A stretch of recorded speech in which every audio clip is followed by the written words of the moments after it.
మొత్తానికైతే మార్వెల్ మహారాజ్ ఏం చేశాడు, మరి ఇలా చేస్తాడా? సో దేని గురించి మాట్లాడుకోబోతున్నాము అంటే మాత్రం అదేనండి, డెడ్పూల్ ఇంకొక వైపు లోగాన్, అదే వాల్వరిన్ గారు ఇద్దరు కలిసి అయితే నటించారు కదా. సో ఆ మూవీ గురించి అనమాట. ముందే చెప్తున్నాను, డెడ్పూల్ ఫ్యాన్స్ ఎవరైనా ఉంటే కనుక సారీ, ఎందుకంటే నాకు అనిపించింది మాత్రం చెప్తున్నాను. ఎందుకంటే ఫ్యామిలీతో చూసినప్పుడు కొంచెం నేను ఫేస్ చేసిందనమాట. సో ఏంటి అంటే కనుక మరి ఫుల్ రివ్యూలోకి వెళ్ళే ముందు కొత్తగా మన ఛానల్ చూస్తే కనుక సబ్స్క్రైబ్ చేసుకోండి, అలాగే లైక్ చేసి సపోర్ట్ చేయండి.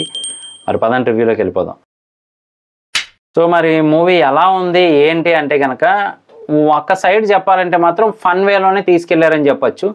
నిజానికి నేను డెడ్పూల్ 1, 2 అయితే చూడలేదండి, ఓపెన్గా చెప్తున్నాను. ఇందులో దాపరికంగా చెప్పి ఇలాగా అలాగా అని చెప్పడం అయితే నాకు ఇష్టం ఉండదు, ఓపెన్గానే చెప్తున్నాను. నేను వాల్వరిన్ అయితే మాత్రం ఇంతకుముందు లోగాన్ గారి సిరీస్ చూశాను, కానీ ఈ డెడ్పూల్ అయితే చూడలేదు. పార్ట్ 1, పార్ట్ 2 ఎలా ఉంటుంది ఏంటి అని చెప్పి నాకు డైరెక్ట్గా ఈ పార్ట్ 3లో అంటే వీళ్ళిద్దరూ కంబైన్డ్గా నటించిన దాంట్లో ఎలా ఉందని మాత్రమే చెప్తున్నాను.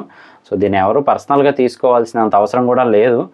సో అసలు విషయం ఏంటి అంటే మాత్రం ఎక్కువగా మనకి డబుల్ మీనింగ్ డైలాగ్స్ వస్తూ ఉంటాయి అన్నమాట. అంటే సింగిల్గా అబ్బాయిలు కూర్చొని చూడటానికి బాగానే ఉంటుంది, యూత్ అంతా ఎంజాయ్ చేయడానికి బాగానే ఉంటుంది, కానీ ఫ్యామిలీతో ఏదైనా ఫన్ లేదంటే ఇలాంటి అవెంజర్స్ ఈ టైప్ మూవీస్ ఎక్స్పెక్ట్ చేస్తూ కనుక పెట్టుకొని చూస్తే ఫ్యామిలీతో కొంచెం అనీజీగా ఉంటుంది ఆ డైలాగ్స్ కానీ లేదంటే అవన్నీ కూడా. సో ఓవరాల్గా అయితే ఫన్ క్రియేట్ చేయగలిగారు, అదైతే మాత్రం చెప్పచ్చు. కాకపోతే కొంచెం డబుల్ మీనింగ్ డైలాగ్సే ఎక్కువగా ఉంటాయన్నమాట. నేను మా ఫ్రెండ్తో కూడా మామూలుగా చూసి డిస్కస్ చేసినప్పుడు అయితే అతను కూడా చెప్పడం ఏంటంటే పార్ట్ 1లో కూడా కొంచెం అలాగే ఉంటుందిరా, ఇది ఏంటి అంటే ఆ కామెడీ కోసమే ఎక్కువ మంది అయితే మాత్రం ఫ్యాన్స్ అయ్యారు అని చెప్పారు. అలాగే స్టోరీ కూడా బాగుంటుందంట. సో ఈ పార్ట్ 3లో మనకి కొంచెం చూపిస్తారు, కానీ ఓవరాల్గా అయితే మాత్రం పార్ట్ 1లో ఆ స్టోరీ అదంతా చాలా బాగుంటుంది అని చెప్పి అయితే చెప్పడం జరిగింది. సో నేను కూడా చూడడానికి అయితే ట్రై చేస్తాను. సో అసలు ఎలా ఉంటుంది కాన్సెప్ట్ ఏంటి అంటే మాత్రం మల్టీవర్స్ టీవీయే ఉంది కదండి. ఇంతకుముందు లోకి అయితే మాత్రం ఆ టైంనంతా ఒక వేలో వెళ్ళేలా చేస్తారు కదా. సో ఆ పొజిషన్లో ఆయన ఉండేవారు. సో దానికి సంబంధించి ఆ టీవీ ఆఫీస్ కానీ అదంతా చూపిస్తూ ఉంటారనమాట. అందులో ఒకడు చేయాలనుకున్న దాన్ని ఈ డెడ్పూల్ కానీ లోగాన్ కానీ ఎలా ఆపారు ఏంటి అనేది కాన్సెప్ట్గా అయితే తీసుకొచ్చారు. కానీ లోగాన్ గారి క్యారెక్టర్ అదేనండి, వాల్వరిన్ గారి క్యారెక్టర్ అంతా కూడా ఒకవైపు వెళ్తూ ఉంటుంది, కానీ డెడ్పూల్ మాత్రం ఏది సీరియస్గా తీసుకున్నట్టయితే మాత్రం చేస్తూ ఉంటారు. కానీ లాస్ట్కి ఏదైనా కానీ ఒక మంచి ఎండింగ్ ఇచ్చేదానికైతే ట్రై చేశారని చెప్పచ్చు. మరి వాల్వరిన్ గారిని వెతికే టైంలో అంటే ఆ వెతికే క్రమంలో జరిగే కామెడీ అంతా కూడా భలే వెరైటీగా ఉంటుంది అనమాట డెడ్పూల్కి అయితే మాత్రం.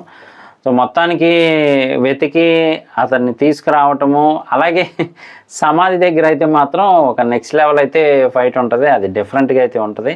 అలాగే మల్టీవర్స్ నుంచి ఎంతోమంది డెడ్పూల్ టైప్ అయితే వచ్చేస్తారనమాట, అది నెక్స్ట్ లెవెల్ అని చెప్పొచ్చు. ఆ క్యారెక్టర్ అయితే ఫుల్గా వచ్చేస్తారు. సో ఆ ఫైట్ అందరినీ చంపినా కానీ మళ్ళీ వాళ్ళందరూ లెగ్స్ రావటం ఇదంతా నెక్స్ట్ లెవెల్లో అయితే ప్లాన్ చేశారు. సో ఓవరాల్గా అయితే మాత్రం ఓకే, పర్లేదు. కాకపోతే ఫ్యామిలీతో చూసేటప్పుడు కొంచెం మనకి డబుల్ మీనింగ్ డైలాగ్స్ ఎక్కువగా అనిపిస్తూ ఉంటాయి. అలాగే కెప్టెన్ అమెరికా కూడా నటించారు, కానీ కెప్టెన్ అమెరికా కాదనమాట. సో క్యారెక్టర్ అయితే డిఫరెంట్ క్యారెక్టరు, అది కూడా శూన్యంలో ఉంటుందన్నమాట ఆ క్యారెక్టరైజేషన్ కూడా.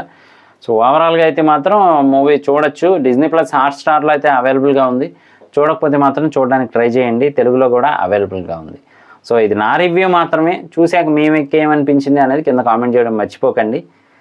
సో మార్వెల్ మహారాజ్ అయితే ఇతను అని చెప్పి ఇతనే ప్రకటించుకుంటూ ఉన్నారనమాట. సో నేను మీ ప్రసాద్, మళ్ళీ నెక్స్ట్ వీడియోలో కలుస్తాను. Love you all.